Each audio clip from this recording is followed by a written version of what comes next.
کہ جناب یہ اور وہ ہمیشہ جو امید کی جا رہی تھی دوڑ گئے ہیں ملک سے. تو کیا اس کے بعد وہ پٹیشنیں دھڑا دھڑ لگ گئی ہیں؟ ابھی 3 لگ گئی ہوئی ہیں. اس کے اوپر آتے ہیں اور سپریم کورٹ کیا اب کرے گی. کئی اور ایسے اہم سوالات ہیں جس کے اوپر بات کرنا باقی ہے. اس وقت ہمیں پروگرام مقابل میں جوائن کیا ہے سینئر سیاستدان اور سابق گورنر سندھ محمد زبیر صاحب نے. سر بےحد شکریہ آپ کے قیمتی وقت کے لیے. جی عامر صاحب. جی زبیر، میں اگر آپ کی اجازت سے صرف 2 منٹ کے اندر یہ جو آرگومنٹ بلڈ کر رہا ہوں اس میں کر لوں کہ اب سوال یہ ہیں کہ کیا ٹائمنگ کی بات ہے کہ سپریم کورٹ اس پٹیشنز کو پہلے لگاتی ہے یا یہ 27ویں ترمیم کروا کے جو رہی صحیح کسر ان کے پاس رہ گئی ہے وہ بھی اختیار چلا جائے جو کمی سکم رہ گئے تھے، کیونکہ وہاں سے دھمکیاں 27ویں ترمیم کے علاوہ اور بھی بیان آ رہے ہیں. انہوں نے کل عقیل ملک صاحب کو سن رہا تھا، وہ فرما رہے تھے کہ جناب ہم وہ پروسیجر والا ایکٹ تو لا رہے ہیں اور ججز کی تعداد فوری طور پہ بڑھائیں گے، جس کا مطلب ہے کہ وہ جو اکثریت ان کو لگ رہا ہے کہ اس وقت ہماری سپریم کورٹ میں کھو چکے ہوئے ہیں، اس میں 5-7 اور جج ایڈ کر کے اکثریت کو بدلنا. تو اب یہ کون پہلے کیا کرے گا، یہ جج حضرات کیا کرتے رہیں گے. ارلی جو آپ کو جو آج کی پروسیڈرز ہیں سپریم کورٹ کی جو ہیں، جس کے اندر وہ پرانی کمیٹی جو ہے چیف جسٹس صاحب نے جو ان کو جو امیدیں تھیں کہ اپنی مرضی کا لگا کے 3رے نمبر کا چیف جسٹس، تو وہ نہیں پوری ہوتی. مجھے نہیں لگ رہی کم از کم کہ کمیٹی پرانے کے طریقے سے بنا دی اور انہوں نے جو جسٹس منصور علی شاہ کا نظام تھا 1 مہینے کے لیے کہ کیسز کو کیسے نپٹانا ہے، اس کے حوالے سے انہوں نے کہا جی اس کو امپلیمنٹ کریں گے. تو آپ کیا دیکھ رہے ہیں زبیر کہ یہ لڑائی کہاں جا رہی ہے، کدھر جا رہی ہے، کون پہلے کیا کرے گا؟ پہلے تو آن اے لائٹر نوٹ، چونکہ آپ نے وہ چیف الیکشن کمشنر کا کہا تھا کہ وہ کہیں گئے ہیں مانیٹرنگ کرنے، تو وہ فارم 47 ایک بھر کے لے کے گئے ہوں گے بکسے میں کہ الیکشن پر فوکس کرنے کی ضرورت نہیں، فارم 47 کا طریقہ آزمائیں. I mean this was on a lighter side.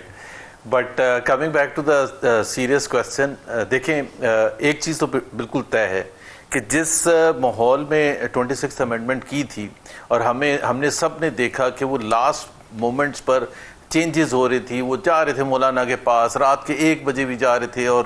سب کچھ جو ہو رہا تھا چینج ہو رہے تھے ڈرافٹس. تو اس میں بہت سی چیزیں ایسی ہیں جو آپ نے ابھی ایک انٹرویو کا حوالہ دیا تھا، انہوں نے کہا کم رہ گئے ہیں 26th امینڈمنٹ میں. ابھی آپ نے پی ایم ایل این کے ایک جو لیگل ایڈوائزر ہیں، ینگ سے اچھے آدمی ہیں، انہوں نے کہا نا سکم رہ گئے ہیں 26th امینڈمنٹ میں، وہ 27th امینڈمنٹ میں. سو ایک چیز تو دے ہیو بین کاٹ، ایک تو اس میں انکمپٹنس بھی ہے. یہ چیزیں چونکہ پہلے سب کچھ بن جاتا ہے، پھر آپ بہت سے دنوں کے اوپر اس پر ڈیبیٹ کرتے ہیں کہ اس کا کیا امپلیکیشنز ہوگی، اس کی کیا امپلیکیشنز ہوگی. سو وہ تو ٹائم ملا ہی نہیں. اور اب فرسٹ چیز ان کو دیکھنے میں نظر آئی کہ جسٹس منیب واپس آ گئے اس کمیٹی میں جن کو نکالا تھا جسٹس فائز عیسیٰ نے. سو اب اگر میں اس طرح سے کہوں کہ وہ تو کلیئرلی جسٹس منصور اور جسٹس منیب ایک سائڈ پر ہیں، اور ایک پٹیشن آ کے لگی ہے جو کہ یہ کہہ رہی ہے کہ جی الیکشن کمیشن کے خلاف وہ کیس چلائیں، جو بھی آرٹیکل لگتا ہے ان پر. توہین عدالت کا سلمان اکرم راجہ نے ان کے خلاف پٹیشن ڈالی ہے کہ توہین عدالت کے حوالے سے عمل درآمد نہ کرنے کے خلاف ان کے اوپر توہین عدالت کی قدغن لگائی جائے. جی تو وہ اب جسٹس منیب اور جسٹس منصور اسی کیس میں ظاہر سی بات ہے انہوں نے 1 دفعہ نہیں 2 دفعہ نہیں 3 دفعہ وضاحتیں بھی کی ہیں، ڈیٹیلڈ ججمنٹ بھی آ گئی ہے، اس کو الیکشن کمیشن نے امپلیمنٹ نہیں کیا. اب ایک ظاہر پٹیشن بھی آ گئی ہے اور اسی کمیٹی نے فیصلہ کرنا ہے کہ جی یہ کب لگے گی. تو میرا تو خیال ہے کہ گورنمنٹ کو تو آلریڈی ہمیں انٹرنلی نہیں پتا بٹ کافی پریشانی ہوگی کہ یہ کیا ہو گیا. یہاں تو ہم سٹارٹ میں ہی پھنس گئے. دیٹ از وائی وہ 27ویں امینڈمنٹ کی بات کر رہے ہیں اور دیٹ از وائی وہ اس کو بھی اسی تیزی سے آگے لے کے جائیں گے، اس میں کچھ اور چیزیں ڈالیں گے ٹو انشور کہ جسٹس منیب اور جسٹس منصور کا یہ رول نہ رہے. تو میرا اپنا ذاتی خیال ہے عامر کہ یہ انہوں نے جو 26 امینڈمنٹ پاس کی تھی اس میں بہت سی چیزیں ایسی چھوڑ تھیں جس کا جو بینیفٹ اٹھانا چاہتے تھے حکومت وہ اس طرح سے نہیں اٹھا سکے گی جب تک 27ویں امینڈمنٹ نہیں آئے گی. آج 3-4 انڈیکیشن زبیر آئی ہیں کہ ایک تو انہوں نے یکجا کرنے کی کوشش کی ہے فل کورٹ بلا کے، اور منصور علی شاہ عمرے پہ تھے مگر وہ آن لائن جو ہے اس کے اندر وہ بھی انہوں نے جوائن کیا، سو انہوں نے بھی ایک مثبت رویہ دکھایا کہ جج نظر آتا ہے کہ اکٹھے ہوتے ہوئے نظر آ رہے ہیں۔ ایک دوسرا انہوں نے آج وہ جو ایڈ ہاک ججز تھے جن کو پہلے اسی لیے یہی کہہ کے لگایا گیا تھا کہ ان سے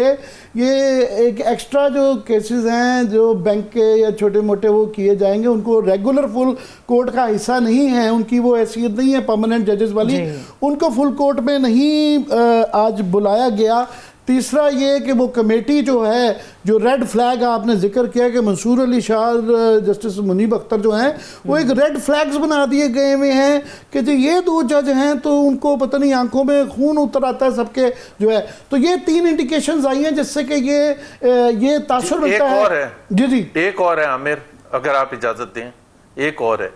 ایک چیز بھی سامنے آ گئی ہے کہ وہ جو کانسٹیٹیوشنل بینچ بنانا تھا نا اس میں بھی کوئی لیگل مسائل ہیں، کیونکہ وہ سب چیزوں کو آف سیٹ کر سکتا ہے وہ کانسٹیٹیوشنل بینچ، اس میں ظاہر ہے آپ اپنی مرضی کے 5 لگا دیں تو آپ کا ظاہر ہے اس سے کوئی کنسرن نہیں ہوگا کہ یہ کمیٹی میں جسٹس منیب کیسے آ کے۔ میرا اپنا خیال یہ ہے جو میں نے بٹوین دا لائنز رانا ثناء اللہ کا اور باقی پی ایم ایل این کے لیڈرز کا پچھلے 1-8 دن میں جو انٹرویو سنے کہ اس کو امپلیمنٹ کرنے میں بھی کوئی لیگل ایشو ہے، زبیر بڑا obvious ریزن ہے، اس کے لیے آپ کا میرا وکیل ہونا ضروری نہیں ہے کہ وہ یہ ساری پٹیشن جو ہے وہ اس بارے میں ہے، اس آئینی عدالت کی کانسٹیٹیوشنلٹی کے اوپر ہے، تو وہ آئینی عدالت خود ہی اپنے ہی متعلق فیصلہ کیسے کر سکتی ہے، یہ ایک منطقی بات ہے، تو یہ obviously وہ ہے۔ پھر یہ کوسچنز بھی ہیں کہ اس کے اندر طریقہ کار نہیں بتایا گیا کہ کون سے اس دفتر میں جائیں گے، کون سے اس کے اوپر جائیں گے، یہ ایشوز نظر آ رہے ہیں۔ ایک اور جو کنٹروورسی چھیڑی گئی ہے وہ یہ کہ جی پیونی جج کون ہوگا، اب یہ ایک نئی تشریح کی گئی کہ کیونکہ اب یحییٰ بختیار ہیں، یحییٰ افریدی صاحب ہیں، ان کے بعد جو جسٹس عبید الدین آتے ہیں تو وہ اب پیونی جج بن جاتے ہیں، تو وہ عجیب سی تشریح کی جا رہی ہے، تو بیسیکلی وہ ایک انریسٹ نظر آتا ہے کہ چیزیں جو پلان کی گئی تھی اس طرح ہوتی بھی نظر نہیں آ رہی، اور اس کے لیے وہ انہوں نے یہ کلیئرلی پہلے بھی اس کا اظہار کیا ہے کہ کوئی بھی کسر نہیں چھوڑیں گے۔ تو اب یہ دیکھنا ہے کہ آپشنز ان کے پاس کیا ہیں، جو سب سے میں لاسٹ اس میں، لیکن باٹم لائن یہ ہے جی عامر، باٹم لائن یہ ہے کہ سپتمبر کی 15 کو پہلے وہ جو رات کو لے کے آ رہے تھے، صبح کو 11 بجے اسمبلی بلائی تھی تو بیک فائر ہو گئی، مولانا صاحب نے سپورٹ کیا، پھر اس کے بعد 1 مہینہ مل گیا آفٹر آل ایفرٹس، اور جس میں لیگل انلیگل کانسٹیٹیوشنل ان کانسٹیٹیوشنل ہر حرکت اٹھانا، لوگوں کو ڈرانا دھمکانا سب شامل تھا۔ اتنی انکمپٹنس کا پتہ چل رہا ہے کہ پاس ہونے کے 2 دن کے بعد کہ یہ تو بڑے گیپس ہیں، وہ کیسے ہوگا، یہ کیسے ہوگا، پونے جج کون ہوگا، کمیٹی جو ہے وہ اس کو آپ نے سوچا ہی نہیں تھا، آپ نے تو آرڈیننس لے کے آئے تھے جس کے تھرو آپ نے بنایا تھا، جس کے تھرو منیب کو نکالا تھا، انہوں نے پہلا ایکشن لے کے واپس منیب کو لے آئے، اب یہ بڑا سگنیفیکنٹ ہے۔ سو یہ ساری چیزیں ایک تو انکمپٹنس ریفلیکٹ کرتی ہے کہ جی اس حکومت کے پاس اہلیت ہے فیصلہ سازی کی، that is the biggest question. یہ بھی تو ریفلیکٹ کرتا ہے کہ انہوں نے مسودہ پڑھا ہی نہیں تھا، یہ بھی تو ریفلیکٹ ہے کہ ان کو پتہ ہی نہیں تھا، پڑھا ہی نہیں تھا نا، پڑھا تھا جب اس پر ڈیبیٹ نہیں کی تھی۔ زبیر نہیں ڈیبیٹ، یہ جو کہا جا رہا ہے کہ جی 1 مہینے 2 مہینے اس کے اوپر ہماری بڑی بحث مباحثہ ہوا، بڑی بات چیت، بالکل میں نہیں مانتا اس چیز کو، اس لیے کہ وہاں پبلک تو ڈرافٹ تو آخری وقت تک نہیں آیا تھا، پتہ ہی نہیں تھا اصلی ڈرافٹ کیوں ہے، 5-6 ڈرافٹ تھے، کسی کے پاس کچھ تھا کسی کے پاس کچھ تھا، تو بحث تو وہ ہوتی ہے جب ایک فائنل ڈرافٹ ہوتا ہے جس کے اوپر جو پبلک بھی آپ کے پاس بھی آئے میرے پاس بھی آئے، وہ تو لاسٹ منٹ پہ پی ٹی اے والے کہہ رہے تھے کہ جناب ہمیں بھی جو دکھایا گیا تھا یہ لاسٹ منٹ میں بھی تبدیلیاں کی گئی، اور مولانا بھی یہی اب کہہ رہے ہیں